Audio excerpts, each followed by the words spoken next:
Hey dolls! So this week I was gonna film an entirely different video. I was gonna do an unboxing video, but then last week my partner and I were wrapping presents and we wanted to play some festive music. So I went on YouTube and naturally the first thing I searched up was Barbie Christmas album because as far as I was aware, that was the only Barbie holiday music that existed. And then I found this. Christmas with Barbie. Christmas with Barbie. Can you think of any better way? And I've been listening to it every single day since then. And that's for a couple of reasons. One is for this video, of course.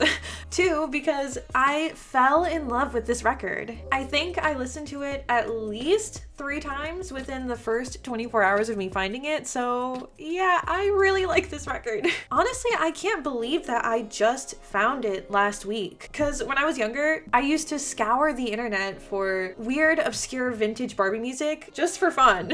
And sometimes I would even make piano transcriptions of the songs because I was a huge nerd. But to this day, I think that Barbie music is so oddly fascinating for some reason. So today, I'm going to tell you all about the Barbie Christmas record. This is the deep dive you never asked for. You're welcome, I guess. Happy Holidays! Let's spend Christmas with Barbie. After all the months of waiting, Christmas with Barbie.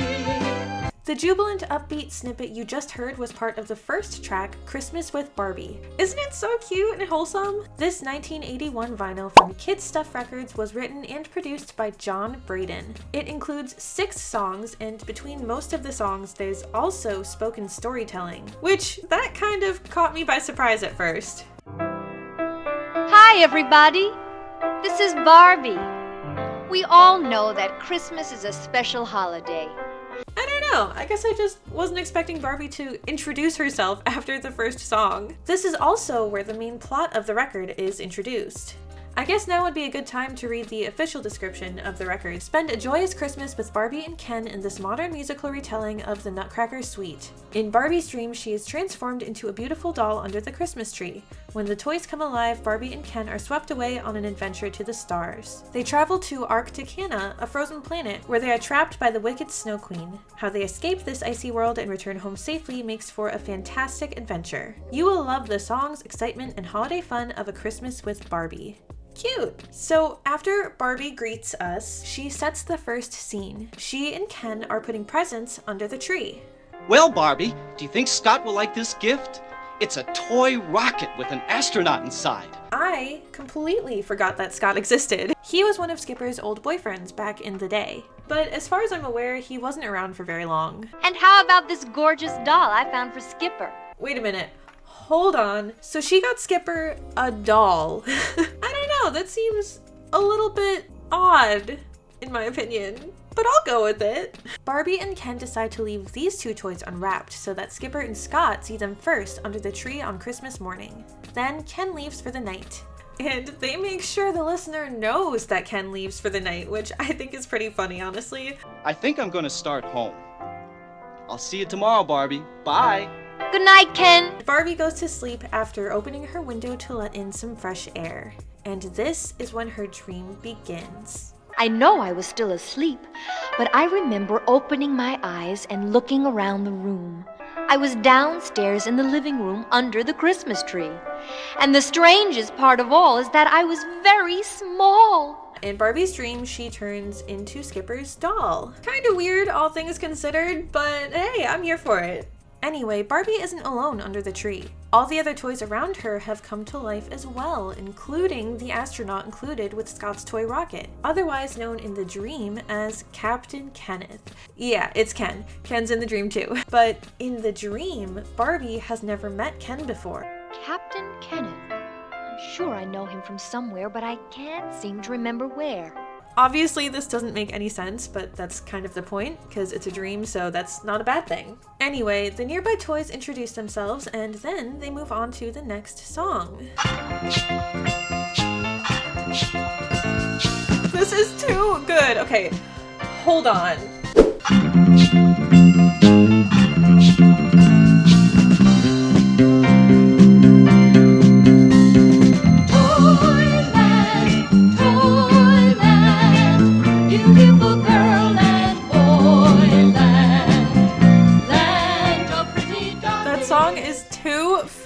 Santa. Personally, I didn't know that Toyland was an actual Christmas song until I started working on this video. I was trying to figure out how many of these songs were originals, and I discovered the original version of Toyland. I think the Barbie version is way cooler than the original. Yes, I know I am very biased, but I said what I said. Oh, this couch has moved so much. But yeah, that's Toyland. Really funky. Now that you've heard Toyland and you have an idea of how it goes, I want to go back and show you something really cool. I didn't notice this until listening to the record a few times, but if you listen closely, you can hear how they incorporated the main theme of the Toyland song into the background accompaniment during the spoken storytelling. I absolutely love the different variations of the themes that you can hear as the characters are talking. I'm gonna actually put my music degree to some use for once and explain some classical music stuff just for a little bit. I won't take very long, so please bear with me, but I really want to talk about this. So going back to the moment that Barbie realizes she has become the doll and she's looking around the room, the Toyland theme starts playing. I blinked my eyes and looked around the room. Everything was so very large. The legs of a nearby chair seemed as tall as pillars. It's very reminiscent of the original version, with the triplet sort of feel. And then Barbie is startled by the Jack-in-the-Box suddenly popping open. Suddenly, a jack-in-the-box that was nearby popped open. Oh, it gave me quite a scare. I know this is a really small moment, but I do want to unpack this one part. So as you can hear, that glissando in the piano acts as the sound effect for the Jack-in-the-Box popping open. It was nearby popped open. So clever, it's so fun, I love it. Throughout this whole record, you can notice different musical techniques like this glissando. There's a lot of other stuff in here too if you take a closer listen to the record. I'm not going to go through all of them in this video as much as I want to, but that's just one that I think is really, really cool. Plus, that piano glissando interrupts the Toyland melody on the upbeat, which further emphasizes being startled by the Jack-in-the-Box suddenly opening. I don't really know how to explain it besides like to speak out the rhythms. So it's toy 2 3 land 2 3 toy pop. Popped open. You know what I mean? It almost startles the listener in a weird way, if that makes sense. And I think that's really clever. The attention to detail there in the composition is incredible. After that, the Jack-in-the-Box is talking to Barbie, and we hear a new variation of the Toyland theme. Hey, what's so strange about it? This variation is very bouncy and playful, and it features staccato, leapy eighth notes along with some mischievous accidentals thrown in. I'm not very good at explaining things, but I'm gonna do my best. So I'm gonna break this down on the piano here. You can hear in the piano when the Jack-in-the-Box is talking, it's going... Oh, I know. You didn't think toys could talk, did you, my sweet? Right? So the accidental is this. It doesn't fit in with the scale. The Toyland theme is in F major, so that accidental doesn't fit in. See what I mean? Hopefully that makes sense, at least a little bit. Plus this variation is, oh no, my computer turned off, my script, no, hold on. Okay, so hi, I'm back. My computer decided to turn off on me without giving me any warning that it was running low on battery. So that's really fun. But anyway, this playful, bouncy variation is also at a quicker tempo. Okay, I'm gonna fast forward a little bit here. A robot toy malfunctions, it almost attacks Barbie, Ken saves Barbie, they go on a ride in Ken's rocket ship. Barbie and Ken both feel like they recognize each other, which is what the next song, Someone I Love, is all about. You look just like someone I love. You look just like someone I've longed for. You look just like someone I've been dreaming of. You look just like someone I love. It's super cheesy, but it's a really cute little romantic song. Immediately following Someone I Love is Jingle Bells, but it's space themed. Oh, what fun it is to ride on a rocket into space. I don't know about you, but this is the best version of Jingle Bells that I have ever heard. Am I saying that just because it's Barbie? You know, maybe a little bit, but also, listen to that bass. It is too good. Yeah, as cheesy as this one is, it's really fun and it's also super catchy. After Jingle Bells, Barbie and Ken are still on their space ride and they fly past the frozen planet called Arcticana. Ken explains that Arcticana used to be much warmer, all because They had great underground deposits of oil and gas. You know, fossil fuels left over from another time when it was warmer.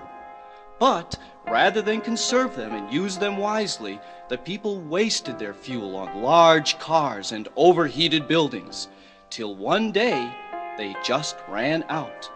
Huh? Like what? Did that throw you off guard? Because I really wasn't expecting this kind of discussion in a children's Christmas album. I guess I'm glad they're addressing the environment because, of course, it's an important issue and everything, but I don't know. I was just very surprised that they put that right in the middle of a Christmas album. I thought that was so interesting that they made a point to put that in there, don't you think? Once fossil fuels are gone, they can't be replaced. At least not for a couple 100 million years or so. Ken continues to explain that since Arcticana froze over, the Snow Queen took over the planet. Then, all of a sudden, the ship magically gravitates towards Arcticana. Sure enough, the Snow Queen used her powers to pull Barbie and Ken to her throne room, and they're not too happy about it. Ken tries to get on the Snow Queen's good side by asking her to sing for them. She's very vain. It's her only weakness. That part is so funny to me. I don't know why. Anyway, here's the next song, Snow Queen. It's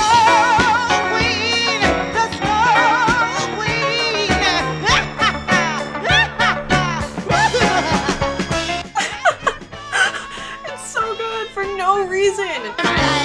Cold weather. I like cold sweat.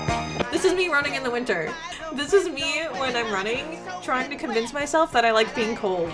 Well, what did you think? What did I think? What did I think? She had no right to pop off that hard. That was so good. The bass was insane. The whole song was insane. Her voice, the range, the vibrato, too good. And I know I'm saying that about like all of them, but I mean it. This entire record is just crazy. It goes so hard. It was awful. Someone's got to tell you the truth. Alrighty then. Or not. So much for getting on the Snow Queen's good side, I guess. So Barbie and Ken dip, they make a run for it, and leave Arcticana after Barbie's comment. Now, I want you to listen to this piano part right here. This is going to be another example where the piano acts as the sound effect, in this case for the rocket. Ken pushed the water ejection button and hot water poured out onto the ice. We both held our breath as he fired up the big rockets once again. As we looked out the window, a huge cloud of steam rose up around the rocket as the powerful engine strained against the ice. Yeah, I'll spare you the classical music nerdy stuff, but this part is really beautiful and I really love it. Back in the middle of space, Ken gives Barbie a snowflake necklace as the piano accompaniment softly plays a slower, more sentimental version of the Someone I Love melody.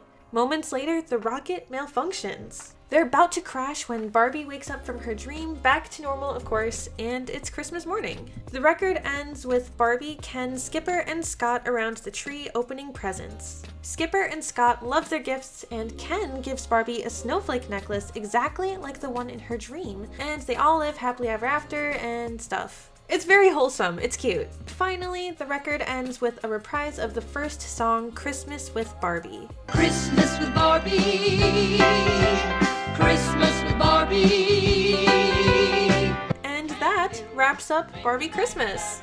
I would love to know what you think about it in the comments. Did you like it? Did you hate it? Which song was your favorite? Personally, if you couldn't already tell, I love this record. It's so fun, super catchy. Overall, it was written and performed very well. And as far as I can tell, a lot of thought went into the product. Every time I listen to it, I notice something new. And trust me, I've listened to this record a lot of times for this video. Surprisingly, I'm not sick of it yet. I'm almost to the point of being sick of it, but not quite yet. if that makes sense. If you want to listen to the full record, which I highly recommend you do by the way, you can find it in the card and video description.